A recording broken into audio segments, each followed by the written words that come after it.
तमाम तारीफ़ें, हर किस्म की हम्द व सना, हर किस्म की बड़ाई, बुज़ुर्गी, बरतरी सब अल्लाह वहदहू ला शरीक के लिए लायक व ज़ेबा है, जिस रब्बुल आलमीन ने इस कायनात को बनाया और इस कायनात को चला रहा है और क़यामत तक चलाएगा, और क़यामत के बाद फिर अबदुल आबाद की जो ज़िंदगी होगी उसका भी हकीकी मालिक वही है। उसी का हुक्म चलता है, उसी का हुक्म चल रहा है, उसी का हुक्म चलेगा।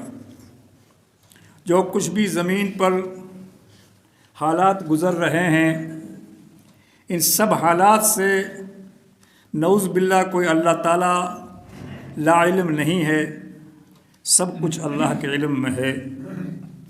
जो ज़मीन में अच्छे नेक बंदे हैं वो भी अल्लाह की नज़रों में हैं, जो बदकार हैं वो भी अल्लाह की नज़रों में हैं, जो अल्लाह की इबादत और बंदगी करते हैं वो भी अल्लाह की नज़रों में हैं, जो अल्लाह से सरकशी करते हैं, नाफरमानी करते हैं, वो भी अल्लाह की नज़रों में हैं।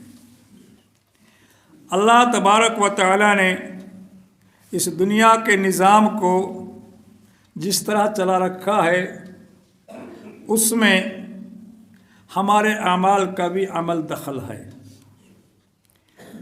जिस तरह के इंसान के अमाल होंगे, जिस तरह के इंसान के अफ़आल होंगे, जिस तरह के इंसान के किरदार होंगे, उसी तरह ज़मीन का माहौल बन जाएगा, उसी तरह अल्लाह तबारक व तआला आसमानों से फ़ैसले फरमाएगा। अगर अच्छे अमल होंगे लोगों के, नेक अमल लोगों के होंगे, भलाई अगर इंसान करते होंगे, भलाई का हुक्म देते होंगे और ज़मीन पर हर तरह से वो अमन रखते होंगे, अल्लाह ताला आसमानों से भी अमन के फ़ैसले फरमा देगा।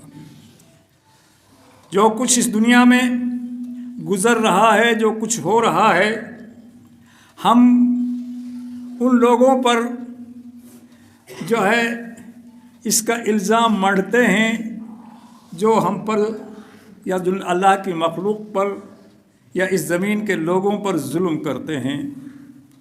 दरअसल ये सब कुछ हमारे आमाल की वजह से है, हमारे किरदार की वजह से है, हमारी नीयतों की वजह से है। हुज़ूर अकरम सल्लल्लाहु अलैहि वसल्लम की एक सही हदीस है, वो हदीस में मतन के साथ आपको पढ़ के सुना देता हूँ, बात समझ में आ जाएगी। क्या फरमाते हैं अल्लाह के नबी अल्लाह सल्लल्लाहु अलैहि वसल्लम इस तरह के हालात में कि जब लोगों पर जालिम मुसल्लत हो जाएं, जब ऐसे लोग हाकिम बन जाएं, ऐसे लोग हुक्मरानी करने लगें जो हम पर हर तरह से जुल्म करें, ज़्यादतियाँ करें, नाइंसाफ़ियाँ करें, तो वो क्या मकसद होता है, वो क्यों हालात पैदा होते हैं। क़ाल क़ाल रसूलुल्लाह सल्लल्लाहु अलैहि वसल्लम इन्नल्लाह यक़ूल, अल्लाह के नबी सल्लल्लाहु अलैहि वसल्लम का फरमान है, इन्नल्लाह यक़ूल, अल्लाह ताला फरमाता है। अल्लाह ताला क्या फरमाता है, सुनिए। अल्लाह के नबी सल्लल्लाहु अलैहि वसल्लम की सही हदीस है, अनल्लाहु, अल्लाह फरमाता है, अनल्लाहु, मैं अल्लाह हूँ, मैं माबूद हूँ, मैं इलाह हूँ, ला इलाहा इल्ला अना, कोई माबूद नहीं ज़मीन और आसमानों में इल्ला अना, सिर्फ मैं हूँ अकेला। अल्लाह फरमाता है। और फिर क्या फरमाता है अल्लाह ताला, मालिकल मुलूकी व मलिकल मुलूकी, मैं बादशाहों का मालिक भी मैं ही हूँ और बादशाहों का बादशाह भी मैं ही हूँ। जितने भी ज़मीन के ऊपर बादशाहत कर रहे हैं, जितने भी ज़मीन के ऊपर ममालिक बने हुए हैं, जितने भी मुल्क लोगों ने बना रखे हैं और जितने भी मुल्कों के बादशाह बने बैठे हैं, जितने भी हुक्मरान बने बैठे हैं, अल्लाह ताला फरमाता है कि इन सब का मालिक मैं हूँ। कुलूबुल मुलूक फ़ी यदी, जितने भी बादशाह बने बैठे हैं सबके दिल मेरी मुट्ठी में हैं।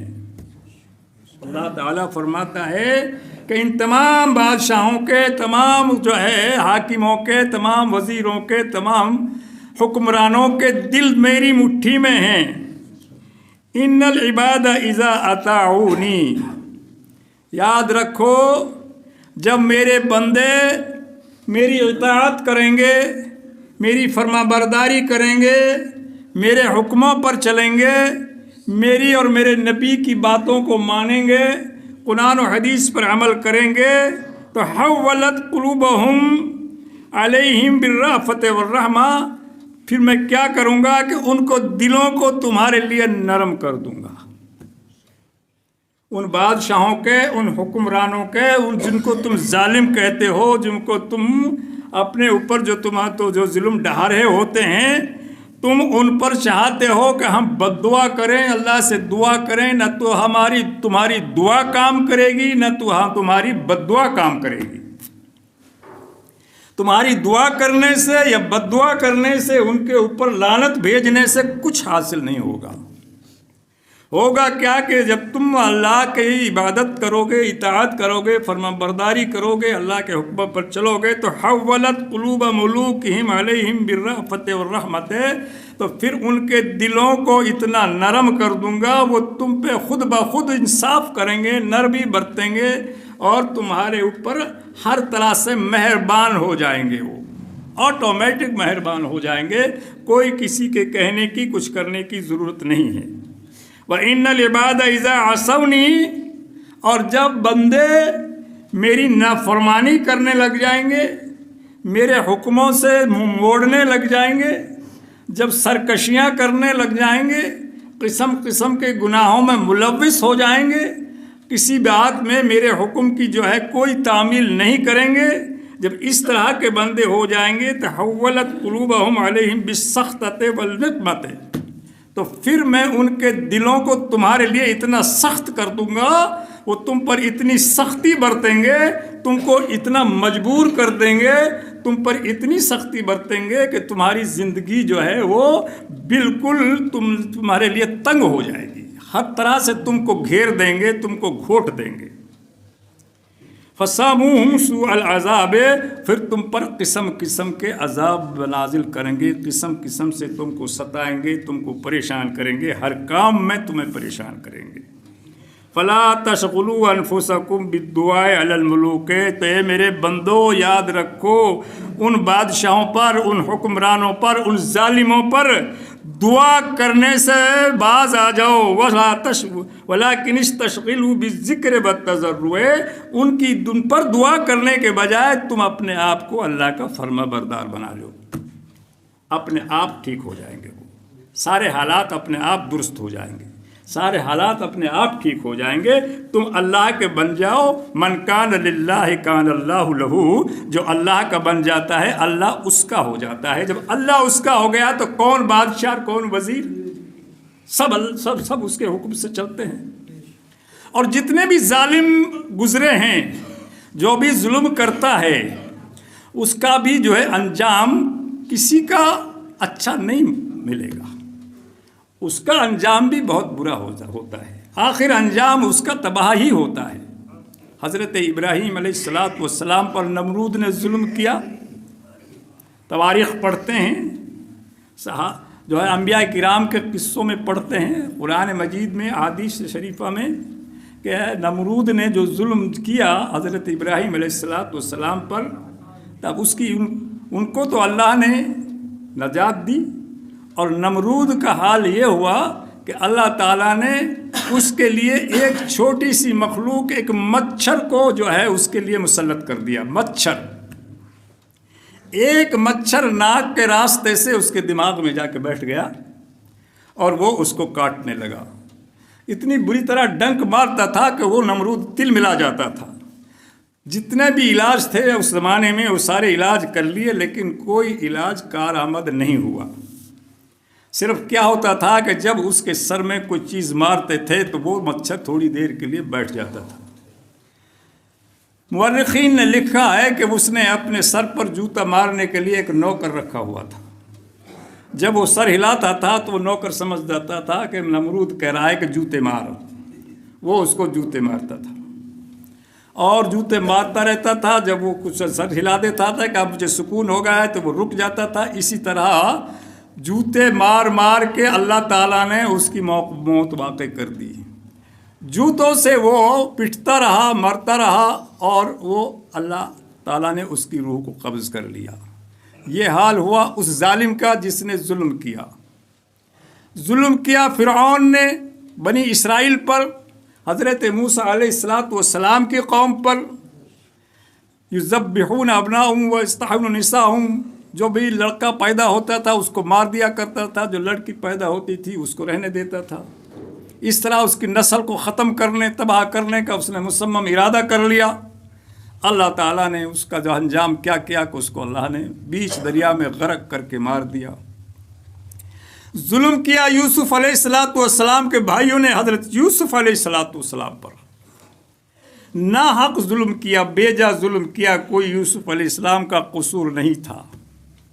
صرف یہ بہم ہو گیا ان کو کہ ہمارا باپ اس سے زیادہ محبت کرتا ہے اور ہم سے کم محبت کرتا ہے. چھوٹے بچے سے عام طور سے ماں باپ کو کچھ محبت زیادہ سی ہوتی ہے، یہ فطرتی بات ہے عام طور سے. اب اس بات میں جو ہے وہ کسی کا کوئی دخل نہیں ہے. یوسف علیہ السلام سب چھوٹا بچہ تھا، سب سے چھوٹا بھائی تھا، اس لیے ماں باپ کا کچھ تھوڑا سا لگاؤ تھا. بڑے بھائیوں کو یہ چیز گوارا نہیں ہوئی اور انہوں نے حضرت یوسف علیہ السلام کے ساتھ یہ ظلم کیا.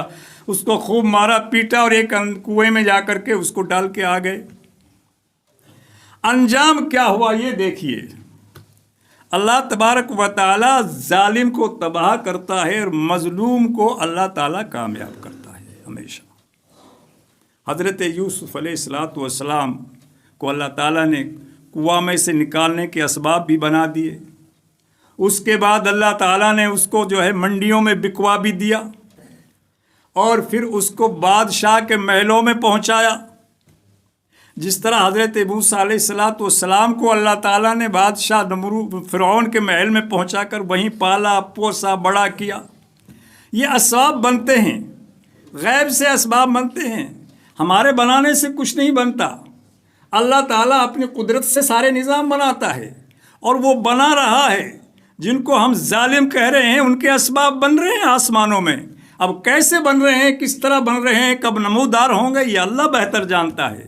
اگر تم اللہ کی طرف جھک جاؤ گے، اللہ کے صحیح بندے بن جاؤ گے، اللہ کی نافرمانی نہیں کرو گے، اس کی فرما برداری میں مشغول ہو جاؤ گے، تو آج کے ظالم تمہاری نظروں کے سامنے تم کو تباہ ہوتے ہوئے اللہ دکھا دے گا.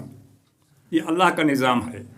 اللہ تبارک و تعالیٰ نے جس طرح حضرت یوسف علیہ السلام کے ظالم بھائیوں کو ان کے سامنے لا کر کے گرا دیا، ان کے سامنے آ کے جھکا دیا، ان کے سامنے لا کر کے بھیک منگوا دی اور کہا کہ بھائی ہم بھوکے مر رہے ہیں، ہمارے پاس دانے نہیں ہیں، اناج نہیں ہے، بھوک کے شکار ہیں. اور حضرت یوسف علیہ السلام کو اللہ تعالیٰ نے اسی ملک کا بادشاہ بنا دیا جس ملک میں ان کو کنویں میں ڈال کر گئے تھے، جس ملک میں ان کو بغیر کسی آسرے کے چھوڑ گئے تھے کہ اب یہ مر جائے گا، ختم ہو جائے گا، تڑپ تڑپ کے یہیں رہ جائے گا اور کوئی اس کا ڈھونڈنے والا نہیں ہوگا. یہ اس امید کو لے کر گئے تھے. اللہ تعالیٰ نے اسی ملک میں ان کو بادشاہ بنا دیا اور ان کے تمام بھائیوں کو ان کے سامنے جھکا دیا. اور جس بادشاہ نے حضرت یوسف علیہ السلام کو جھوٹے الزام میں قید میں ڈالا تھا، اس بادشاہ کو بھی اللہ نے مجبور کر دیا کہ یوسف کو بلا، وہ تیری حکومت چلائے گا، وہ تیرے کام کاج کو چلائے گا، تیرے بس کا نہیں ہے. وہ بھی مجبور ہو کر اس نے بھی جیل میں سے حضرت یوسف علیہ السلام کو واپس نکالا، واپس بلایا، باعزت طریقے سے نکالا، باعزت طریقے سے اس کو بری کیا اور الزام کو صاف کیا. اور زلیخا نے یہ تسلیم کیا کہ میں نے غلط الزام لگایا تھا، جھوٹا الزام لگایا تھا، یوسف پاک صاف ہے، میں گنہگار ہوں. جاء الحق وزهق الباطل، ہمیشہ حق ظاہر ہو کے رہتا ہے اور باطل مغلوب ہوتا ہے. یہ اللہ کی قدرت اور اللہ کی جو ہے قدرت کی فطرت ہے کہ اللہ تبارک و تعالی ظالم کو ہمیشہ تباہ کرتا ہے اور حق کی جیت ہوتی ہے۔ اس لیے سب سے پہلی ضرورت یہ ہے کہ ہم اپنے آپ کو بدلیں۔ ہمارے بدلنے سے، دنیاوی طریقے سے بدلنے سے نظام نہیں بدلے گا۔ ہم چاہیں کہ حاکموں کو بدل دیں، نہیں بدلیں گے۔ ہم چاہیں کہ اس ملک کے بادشاہ کو بدل دیں، نہیں بدلا جائے گا۔ ہم چاہیں کہ اس ملک کے وزیروں کو بدل دیں، نہیں بدل سکو گے۔ پہلے اپنے آپ کو بدلو، اپنے حالات کو بدلو، اپنی زندگیوں کو بدلو، اپنے اعمال کو بدلو۔ سب سے پہلے ہمیں اللہ کے بارگاہ میں جھکنا ہوگا، اللہ کا فرما بردار بندہ بننا ہوگا۔ اللہ تعالیٰ کی فرما برداری کریں گے تو اللہ تبارک و تعالیٰ پھر آسمانوں سے فیصلے فرمائے گا، پھر حکم دے گا کہ آؤ جاؤ میرے بندے، اب میرے صحیح بندے بن گئے ہیں، میرے بندوں نے مجھ کو مان لیا ہے، میرے بندوں نے مجھے تسلیم کر لیا ہے، میرے بندے برائیوں سے رک گئے ہیں، میرے بندے بدکاریوں سے رک گئے ہیں، میرے بندے جھوٹ بولنے سے باز آ گئے ہیں، میرے بندے امانت میں خیانت کرنے سے باز آ گئے ہیں، میرے بندے ایک دوسرے کو ستانے سے باز آ گئے ہیں۔ جاؤ اب زمین پر امن کا اعلان کر دو، اب زمین پر امن قائم کر دو، پھر دیکھو کیا فیصلے ہوتے ہیں۔ اپنے آپ دنیا آسمان سے فیصلے بدلیں گے اور زمین کا پورا نظام بدل جائے گا۔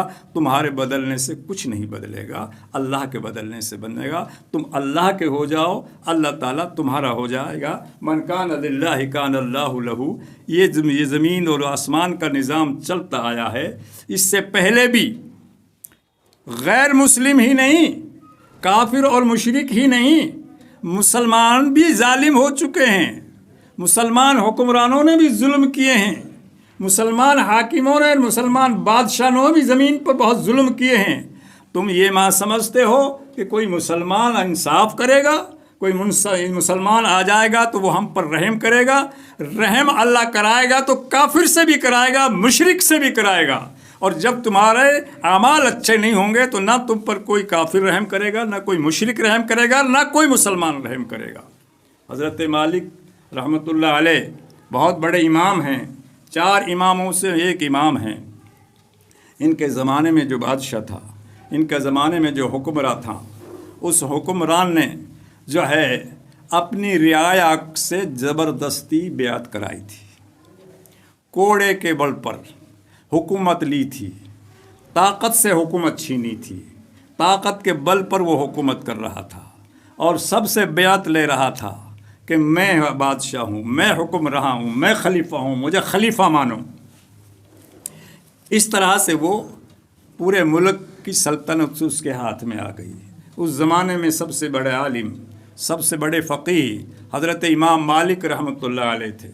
امام مالک رحمۃ اللہ علیہ نے ایک فتویٰ دے دیا۔ فتویٰ کیا دے دیا؟ فتویٰ یہ دے دیا کہ اگر کوئی کسی شخص کو پکڑ کر زبردستی اس کی بیوی سے اس کی بیوی کو طلقوا لے تو وہ کیا طلاق ہو جائے گی؟ یہ مسئلہ تھا۔ یہ مسئلہ آیا امام مالک رحمۃ اللہ علیہ کے سامنے آ کر، زبردستی کسی کو پکڑ کر، مار کر، پیٹ کر، دھمکا کر اور اس سے طلاق نامہ لکھوا لیا جائے، طلاق نامہ لے لیا جائے تو کیا وہ طلاق ہو جائے گی؟ امام مالک رحمۃ اللہ علیہ نے فتویٰ دے دیا کہ وہ طلاق نہیں ہوگی، اس طرح کی طلاق نہیں مانی جائے گی، زبردستی طلاق نہیں ہوتی، طلاق راضی بازی سے ہوتی ہے۔ جب یہ بات عوام میں آئی کہ امام مالک نے زبردستی طلاق کو منع کر دیا ہے تو لوگوں میں ایک چرچا ہونے لگی کہ زبردستی جو بادشاہ بیعت کرا رہا ہے یہ بھی صحیح نہیں ہے، یہ بھی غلط ہے، یہ بھی زبردستی ہے۔ بادشاہ تک یہ بات پہنچی تو بادشاہ نے امام مالک رحمۃ اللہ علیہ کو بلوایا دربار میں اور اس سے کہا کہ ہم نے سنا ہے کہ تو نے یہ فتویٰ دیا ہے کہ زبردستی کی طلاق نہیں ہوتی، کہ ہاں نہیں ہوتی۔ کسی حدیث میں، کسی روایت میں، کسی صحابہ کی آثار میں کہیں یہ ثابت نہیں ہے کہ زبردستی کی طلاق ہو جاتی ہے۔ تو امام مالک کو سر عام کوڑے لگائے گئے کہ اس کو فتوے کو بدل، کہ نہیں، میں یہ قرآن حدیث ہے، بدلی نہیں جاتی، میرے بدلنے سے کیا ہوتا ہے؟ قرآن تو قرآن ہے، حدیث تو حدیث ہے۔ आखिर उसको खूब मारा गया, पीटा गया, फिर उसका मुंह काला करके और गधे पे सवार करके घुमाया गया। हज़रत इमाम मालिक रहमतुल्लाह अलैह बयान करते हैं उस वक्त कि ऐ लोगों, अगर कोई मुझे पहचान रहा है तो ठीक है, नहीं मैं बता रहा हूँ कि मैं इमाम मालिक हूँ। मेरा मुंह काला इसलिए किया बादशाह ने कि मैंने ये फतवा दिया था कि ज़बरदस्ती की तलाक नहीं होती, इस वजह से मुझे ये सज़ा दी गई है। और याद रखो, मैं हर तरह की सज़ा भुगतने को तैयार हूँ, लेकिन मैं अपने फतवा से रुजू नहीं करूँगा। फतवा मेरा वही है जो मैंने कह दिया। बादशाह ने खूब सताया, खूब जुल्म किया, इतना मारा पीटा, खूब जलील व ख्वार किया, लेकिन अल्लाह तबारक व तआला ने अच्छे जो सच्चे आलिम दीन हैं, अल्लाह के जो पक्के आलिम दीन हैं, वो कभी इस तरह के जुल्मों से बिल्कुल भी जो है तंग नहीं होते, परेशान नहीं होते, बल्कि हक़ बात पर कायम रहते हैं। इमाम मालिक रहमतुल्लाह अलैह अपनी बात पर कायम रहे आखिर तक, और बादशाह झक मार के वो जो है अपने बैठ गया, और अवाम में ये बात ज़ाहिर हो गई कि ज़बरदस्ती की बैत है बादशाह की, इस बादशाह की बैत को हम भी नहीं मानते।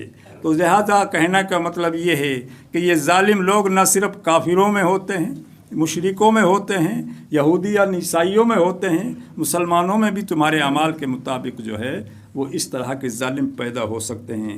इसलिए अल्लाह के नबी सल्लल्लाहु अलैहि वसल्लम ने फरमाया कि तुम उन पर बद्दुआ मत करो, उनके लिए दुआ मत करो, अपने अमाल को सुधार लो, अपने किरदार को सुधार लो, अपने अखलाक को सुधार लो, अपने आप दुनिया का निज़ाम दुरुस्त हो जाएगा, अपने आप दुनिया का निज़ाम सही हो जाएगा, अपने आप तुम्हारे ऊपर ऐसे हुक्मरान आ जाएंगे जो बिल्कुल इंसाफ करेंगे, किसी पर जुल्म नहीं करेंगे, किसी पर किसी किस्म का जो है जुल्म नहीं करेंगे। ऐसे हाकिम मुकर्रर कर दिया जाएंगे अल्लाह की तरफ से, बशर्ते कि तुम अपने अमाल को दुरुस्त कर लो, अपने किरदार को दुरुस्त कर लो। और जब तक तुम दुरुस्त नहीं होगे, जब तक जालिम से जालिम और जालिम, उससे बड़े जालिम आते जाएंगे। एक जालिम को हटाओगे दूसरा जालिम आ जाएगा, तीसरे जालिम को हटाओगे चौथा जालिम आ जाएगा, जालिमों की लाइन लग जाएगी, लेकिन कोई इंसाफ करने वाला ज़मीन पर नहीं होगा।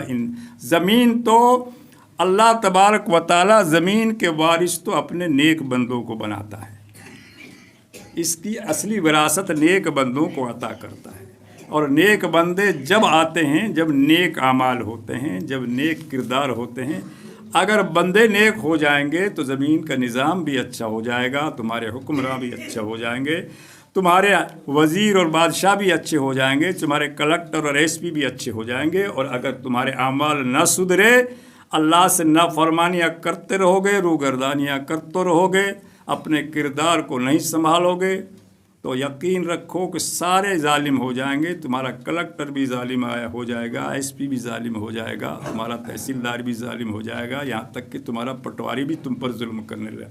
छोटे से लेकर बड़े तक सारे जालिम हो जाएंगे।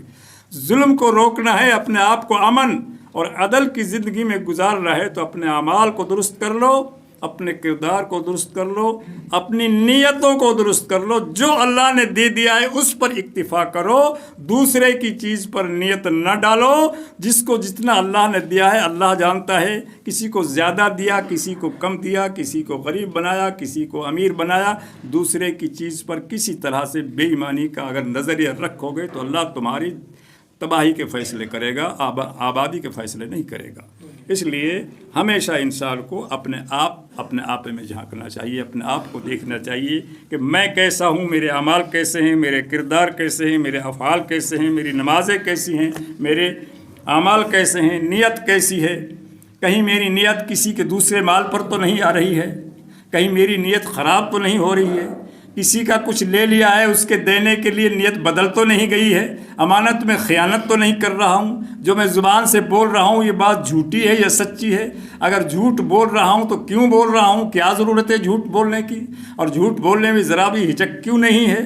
किसी की अमानत तस पे रखी गई है उसमें ख़यानत कर रहा हूँ। ये सब कुछ जानते हुए जानबूझकर जब इंसान अल्लाह की नाफरमानी कर रहा है तो अल्लाह ताला कैसे रहम करेगा।